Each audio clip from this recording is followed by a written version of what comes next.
بسم اللہ الرحمن الرحیم۔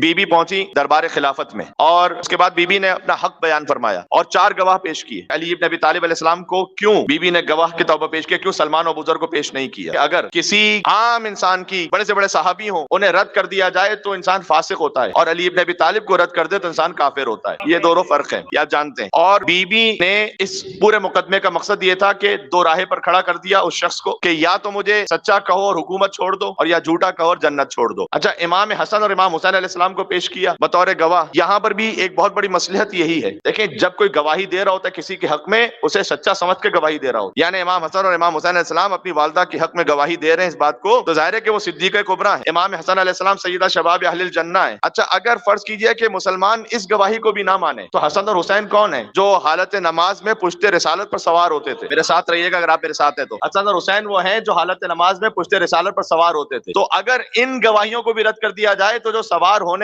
والے قابل اعتبار نہیں رہے تو جو پیچھے پڑھ رہے ہیں نماز وہ کہاں سے قابل اعتبار رہیں گے؟ ام ایمن کی بھی گواہی پیش کی تھی بی نے۔ ام ایمن اس فہرست میں کیوں ہے؟ عظیم الشان بی ہیں لیکن اس فہرست میں کیوں ہے؟ اور اگر ام ایمن ہے تو حضرت فضہ کیوں نہیں ہے؟ حضرت ام سلمہ کیوں نہیں ہے؟ حضرت اسماء بنت امیس کیوں نہیں ہے؟ اس لیے کہ جب یہ گواہیاں رد ہو گئیں، بہت توجہ کیجیے گا، جب یہ گواہیاں رد ہو گئیں کہ علی آپ کے شوہر ہیں اس لیے گواہی رد ہے، حسن حسین آپ کے بچے ہیں اس لیے گواہی رد ہے، ام ایمن کی گواہی قبول کی گئی، ام ایمن کی گواہی رد نہیں کی گئی۔ تعجب ہے جہاں علی ابن ابی طالب کی گواہی رد ہو جائے، جہاں حسن و حسین کی گواہی رد ہو جائے، ام ایمن کی گواہی قبول کی گئی۔ اور حضرت ام ایمن کی گواہی جو قبول کی گئی تو فرمایا گیا کہ نصاب ادھورا ہے گواہی کا، اس لیے کہ ایک خاتون گواہی دے رہی ہیں، آپ مزید ایک خاتون اور ایک مرد اور لے آئیں تب آپ کا نصاب پورا ہوگا۔ میں نے بات کر دی ہے کہ صدیقہ کبریٰ سے گواہ مانگنا ویسے جیسے آیت تطہیر سے گواہ مانگنا ہے، بات کو جوڑتے رہیے گا۔ اچھا، ام ایمن کو کیوں گواہی کے لیے پیش کیا؟ بی نے فوراً ایک دوسرا کیس پیش کیا۔ میں نے کیا تھا کہ یہ ایک کیس نہیں ہے، 2 کیس۔ کہ اگر تم یہ کہتے ہو کہ میرے بابا نے مجھے ان کی زندگی میں ہبہ نہیں کیا تھا اور یہ گواہیوں کو تم رد کر رہے ہو تو مجھے میری میراث دو، میرے بابا سے میراث تو ملے گی نا، مجھے ان کا حق تھا، مجھے میراث ملے گی۔ اچھا، اگر سیدہ کو میراث ملتی تو کتنی ملتی؟ میراث اس طرح سے ملتی کہ حضور کی جتنی بھی ملکیت تھی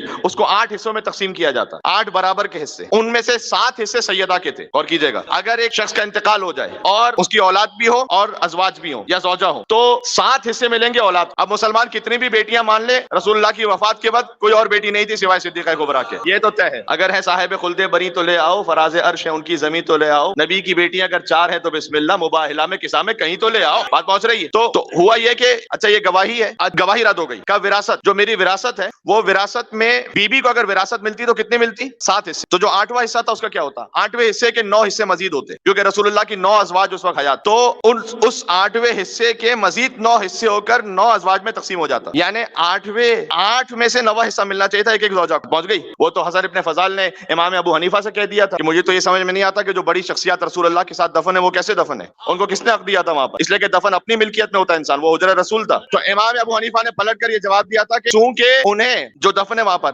اپنی بیٹیوں سے وراثت میں ملا تھا، انہیں وراثت میں ملا تھا، انہوں نے اپنے جو والد صاحب تھے ان کو دے دیا، دفن ہونے کی اجازت دے دی۔ اچھا، جب فاطمہ وراثت کا حق مانگنے آئی تھی ان کو وراثت میں نہیں ملا تھا، اور اگر وراثت میں ملا بھی تھا تو حسن ابن فضال نے کہا تھا امام ابو حنیفہ سے کہ اگر وراثت میں ملا بھی تھا تو 8ویں حصے کی 9 حصے کی بات ہوگی، ٹھیک ہے؟ یعنی اس کا مطلب ہے کہ وراثت میں سے ایک چیز، حجرہ بھی جو ہے نا اس کے بھی کتنے حصے ہوں گے؟ 8 حصے ہوں گے، 7 سیدہ کے ہوں گے، 8واں جو ہوگا وہ 9 میں مزید تقسیم ہوگا۔ تو اس نے کہا کہ اگر 8 کو 9 میں مزید تقسیم کر دیا جائے تو 1 بالغ سے زیادہ تو آتا ہی نہیں کسی زوجہ کے حصے میں، تو یہ کہاں سے مل گیا؟ یہ سوالات سب ذہن میں آتے جا رہے ہیں۔ اچھا، اب غور کیجئے گا، تو سیدہ نے وراثت کا معاملہ پیش کیا، انہوں نے کہا کہ ہم آپ کو وراثت نہیں دے سکتے، اس لیے کہ ہم نے آپ کے بابا سے حدیث سنی ہے کہ نحن معاشر الانبیاء لا نرث ولا نورث، اور ہم گروہ انبیاء نہ وارث کسی سے بنتے ہیں نہ کسی کو وارث بناتے ہیں، ما ترکنہ صدقہ، جو ہم چھوڑ کے جاتے ہیں وہ صدقہ ہوتا ہے۔ تو بی نے اس کی جانب دیکھ کر کچھ الفاظ کہے، اسے اس کے ایک ایسے نام سے پکارا۔ اب ظاہر ہے کہ بی نے اس سے یہ کہا کہ کیا اتنی جلدی تم نے میرے بابا کا دین اور بابا کی شریعت بلا دی، میرے بابا پر تہمت باندھی کہ میرے بابا خلاف قرآن حکم دے کے جائیں گے کیا؟ ہاں، خلاف قرآن حکم دے کے جائیں گے کیا میرے بابا؟ کہا کیا اے بی بی کیا مطلب؟ کیا قرآن میں نہیں کہا اللہ سبحانہ و تعالیٰ نے وَوَرَثَ سلیمان و داؤد، سلیمان داؤد کے وارث بنے، سلیمان بھی نبی، داؤد بھی نبی، نبی وارث بنے بھی، وارث بنائے بھی گئے، تو کیا قرآن کے خلاف انہوں نے کہہ کے کوئی حدیث بیان کر دی؟ یرثنی و یرث من آل یعقوب، حضرت زکریا نے کہا کہ پروردگار مجھے ایک بیٹا عطا کر جو میرا وارث ہو سکے، زکریا کو اللہ نے یحییٰ عطا کیا، زکریا بھی نبی، یحییٰ بھی نبی، وارث بنے بھی، وارث بنائے بھی۔ یہ بھی بی بی کی حکمت تھی۔ ابھی چند دنوں پہلے جو کہہ رہا تھا کہ ہمارے لیے قرآن کافی ہے. کہاں سو رہے ہو بھائی؟ یقین جاننا فدق کا معاملہ وہ ہے کہ مجھ جیسا بہت ادنا سا طالب علم بھی میں 5-6 مجلس سے تو اور پڑھ سکتا ہوں اس پر، لیکن وقت نہیں ہے بالکل. میں بہت جلدی بات کر رہا ہوں انشاءاللہ پورے مجمع کی توجہ. تو بیوی نے آیات پڑھی. دوسرا یہ کہ ایک بات تھی کہ اگر واقعا رسول اللہ نے ارشاد فرمائی تھی حدیث، بیٹی سے کہنا چاہیے تھا کہ جو وارث بن رہی تھی، یا دوستوں سے کہنا چاہیے تھا؟ آپ کو اپنی وراثت کے معاملے میں کچھ کہنا ہے تو آپ اپنی اولاد سے کہیں گے یا واٹس ایپ گروپ پہ ڈالیں گے؟ اولاد سے کہیں گے نا. تو بیوی نے کہا کہ وہ بات جو میرے بابا نے مجھ سے نہیں کہی تم سے کہتی. اب سمجھ میں آیا ام ایمن کو لے کے کیوں آئی تھی. ام ایمن وہ محترم کنیز تھی جو حضرت عبداللہ حضور کے بابا جو تھے نا ان کی کنیز تھی. حضرت عبداللہ کی وفات پر یہ بطور میراث ملی تھی رسول اللہ کو. ارے پتہ نہیں کون کیا بات. یہ جو تم حدیث پیش کر رہے ہو اس کے بطلان کے لیے زندہ وجود یہ ہیں. ام ایمن وراثت میں ملی تھی. اچھا وراثت میں ملی تھی، دو دعوے تھے ان کے کہ ہم گروہ انبیاء نہ وارث بنتے ہیں نہ وارث بناتے ہیں. وارث بنتے ہیں کا دعویٰ غلط ہو گیا ام ایمن سے. وارث بناتے ہیں کا جواب دے دیا 2 آیات قرآنی سے. کے بعد کہا کہ اب بی بی کیا کہیں ہم آپ سے، اور یقین جانو جواب نہیں تھا اس وقت. اچھا اس وقت بھی بس بی بی کو یہ کہہ کر، اب یہاں پر 2 باتیں ہیں. بعد میں یہ ہے کہ ایک شخص نے لکھ کے دے دیا کہ ٹھیک ہے اب جائے، کیونکہ گنجائش نہیں بچی، اور بعد میں ایک دوسرے ملعون نے جا کے اسے تحریر کو پھاڑ دیا. اور دوسرا یہ ہے کہ نہیں رد کر دیا گا کہ نہیں ہم آپ کو نہیں دے سکتے اس لیے کہ آپ کے بابا کی حدیث تھی، اس پر تو ہم کچھ نہیں کر سکتے اس لیے کہ ہمارے سامنے تو حدیث موجود ہے کہ ما ترکنا صدقہ، جو وہ چھوڑ کے جاتے ہیں وہ صدقہ ہوتا ہے. اچھا بی بی اب گئی ہیں. اب اس کے لیے میرے پاس باقاعدہ کوئی روایت امام کے حوالے سے نہیں ہے، لیکن ایک لطیف استخراج ہے. آپ بات کو بات سے جوڑتے ہیں نا. مباہلہ کی آیت یاد ہے؟ ومن حجک فیہ من بعد ما جاءک من العلم فقل تعالوا ندعو ابناءنا وابناءکم ونساءنا ونساءکم وانفسنا وانفسکم ثم نبتہل فنجعل لعنۃ اللہ علی الکاذبین. جو اہل بیت کو جھوٹا کہ اس پر اللہ کی لعنت. مباہلہ. جو نجران کے عیسائی تھے انہوں نے تو جھوٹا کہا نہیں، وہ تو واپس ہو گئے تھے، پلٹ گئے تھے. لعنت کہیں نہ کہیں تو پہنچانی تھی. اچھا پتہ چلا وہ مباہلہ کی لعنت کہاں پہنچ گئی، وہاں سے ہو گیا. جس نے بھی اہل بیت کو جھوٹا کہا اللہ فنجعل لعنۃ اللہ علی الکاذبین، لعنت اللہ کی جانب سے آ چکی تھی. نجران کے عیسائیوں نے تو وصول ہی نہیں کی. وہ تو انہوں نے تو کہا ہم تو مباہلے نہیں کرنے آئے. اب تو میں تو وہ چہرے دیکھ رہا ہوں کہ اگر دعا کریں گے تو پہاڑ اپنے مقام کو چھوڑ دے گا. سیدہ کونین کا جو شکستہ پہلو ہے اس پر کتنے بے شمار مرثیے لکھے گئے ہیں، لاتعداد مجالس ہوئی ہیں، اور اسی شکستہ پہلو کے وسیلے اور واسطے سے ائمہ علیہ السلام کے ہاں جب تشریف لے جائیے تو بڑی تاکید ہے کہ اس وسیلے سے خاص دعا مانگی جائے اپنی سخت ترین حاجت کے لیے.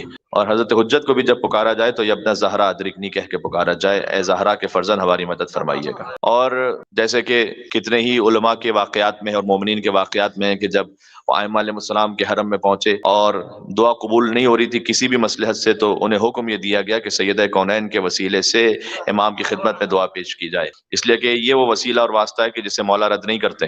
اور یہ بھی میں عرض کرنا چاہتا ہوں کہ بہت اہم بات ہے یہ، غور فرمائیے گا کہ آج تک حتیٰ یہ کہ کتنے ہی ایسے جو نان مسلمز ہیں. جرمن ایک فیملی کا واقعہ ہے کہ جب ان کے یہاں ایک سیدانی کام کرتی تھی، وہ کرسچن تھی وہ فیملی، اور ان کی بیٹی کا ایکسیڈنٹ ہو گیا تھا اور انہوں نے بہت سے طبیبوں کو دکھلایا. آج سے تقریباً 25 سال پہلے کی بات ہے. بہت سے طبیبوں کو دکھلایا. یہ آیت اللہ میلانی کے پاس کچھ جرمن فیملیز آئی تھیں اور انہوں نے کہا تھا کہ ہم شیعہ ہونا چاہتے ہیں، مذہب اہل بیت کو قبول کرنا چاہتے ہیں. اور اس وقت انہوں نے سوال کیا کہ کیا وجہ ہے کہ آپ مذہب اہل بیت کو قبول کرنا چاہتے ہیں. اور انہوں نے اس وقت یہ کہا کہ ہم اس لیے آپ کی خدمت میں آئے ہیں کہ ہماری بیٹی کے ساتھ یہ واقعہ پیش آیا تھا کہ اس کا ایکسیڈنٹ ہو گیا اور اس میں اس کا پسلی یعنی اس کی جو پہلو تھا وہ شکستہ ہو گیا، پسلیاں ٹوٹ گئیں. تو ہم نے بڑے طبیبوں کو دکھلایا، جسم کی کسی اور حصے کی اگر ہڈی ٹوٹ جائے تو جڑ سکتی ہے، لیکن اگر پسلیاں ٹوٹ جائیں کسی کی تو ساری زندگی پھر اسے تقریباً اسی طرح سے رہنا پڑتا ہے. اور ہم جب بالکل مایوس ہو چکے تھے تو ہمارے گھر میں ایک سیدانی تھی جو ہم نہیں جانتے تھے کہ ان کا خاص مذہب کیا ہے، وہ کس فکر کی ہیں، لیکن ایک مرتبہ اس سیدانی نے ہم سے یہ کہا کہ آپ نے دنیا کے سارے طبیبوں کو دکھلا دیا ہے، تو کیا آپ چاہتے ہیں کہ ایک طبیب جو میں بھی جانتی ہوں ان سے اپنا علاج کروائیں؟ اور انہوں نے پوچھا کہ کیا آپ وہ کون سے طبیب ہیں؟ اور اس کے بعد کہتے ہیں کہ وہ سیدانی یہ بیان کرتی ہیں کہ میں حجرے میں ایک طرف گئی، میں نے ان سے یہ کہا کہ وہ طبیب ان کے یہاں کسی کے پاس جانے کی ضرورت نہیں ہے، وہ خود چل کر آپ کا علاج کرنے کے لیے آئیں گے، بس آپ نے یا زہرا کہہ کر انہیں خلوص کے ساتھ پکارنا ہے. اور ہم جانتے بھی نہیں تھے کہ وہ یا زہرا کون ہے، وہ بی بی زہرا وہ کون ہے فاطمہ. بس انہوں نے یہ کہا کہ اتنا یاد رکھیے گا جیسے آپ کی بیٹی کی پسلیاں ٹوٹی ہیں ان کی بھی ایک بار پسلیاں ٹوٹی تھیں، اس طرح تاریخ. اور اس کے بعد تڑپ تڑپ کر کہتے ہیں کہ ہم نے یا فاطمہ الزہرا یا فاطمہ الزہرا کہنا شروع کیا. یہ آغا میلانی نے ایک بہت بڑے جید عالم دین ہے اور بلکہ مجتہد لیول کے عالم دین ہے. انہوں نے اپنی کتاب میں اپنے اسٹوڈنٹس کو بھی یہ بیان کیا ہے اور لکھا ہے اس میں. تو اس کے بعد کہتے ہیں کہ ہم نے وہ سیدانی یہ بیان کرتی ہیں کہ میں حجرے میں ایک طرف کونے میں گئی اور میں نے کہا کہ اے پروردگار میں نے سیدہ کونین کی انہیں راہ دکھلائی ہے، اور بی بی سے کہا کہ میں آپ کی اولاد میں سے ہوں، آپ میری عزت کی لاج رکھ لیجئے گا کہ انہیں شفا نصیب ہو جائے. اور دفعتاً ایک اچانک نور بلند ہوا اس حجرے میں اور کہتے ہیں کسی کو کچھ نظر نہ آیا، لیکن وہ جو خاتون تھیں کہ جو زخمی تھیں ان سے کسی بیوی نے آ کر کہا کہ تم اٹھ جاؤ، تو کہتی ہیں کہ میں اٹھنا چاہتی تھی، میں نے کہا میرا پہلو شکستہ ہے، میں نہیں اٹھ سکتی، تو اس بیوی نے کہا میں فاطمہ الزہرا تمہیں حکم دیتی ہوں تم بلند ہو جاؤ، اور جیسے ہی ان بیوی نے یہ حکم دیا تو کہتی ہیں کہ میں اپنے مقام سے اٹھی اور ایسا کہ جیسے میرا پہلو ٹھیک ہو چکا تھا، اور ہر گھر کے ہر فرد کی زبان پر یا زہرا کی صدا تھی۔ اور پھر ہم نے اس خاتون سے معلوم کیا کہ یہ بتلاؤ کہ یہ کون ہے فاطمہ الزہرا جن کے لیے تم کہہ رہی ہو کہ ان کا پہلو شکستہ ہوا تھا، اور میں نے ان کے سامنے بیوی کے مصائب پڑھے، اور ایسے وہ منقلب ہوئی کہ اس کے بعد انہوں نے کہا کہ ہم ایران جائیں گے اور کسی عالم دین کے پاس جا کر اس بیوی کے مذہب کو قبول کریں گے۔ بات واضح ہو رہی ہے؟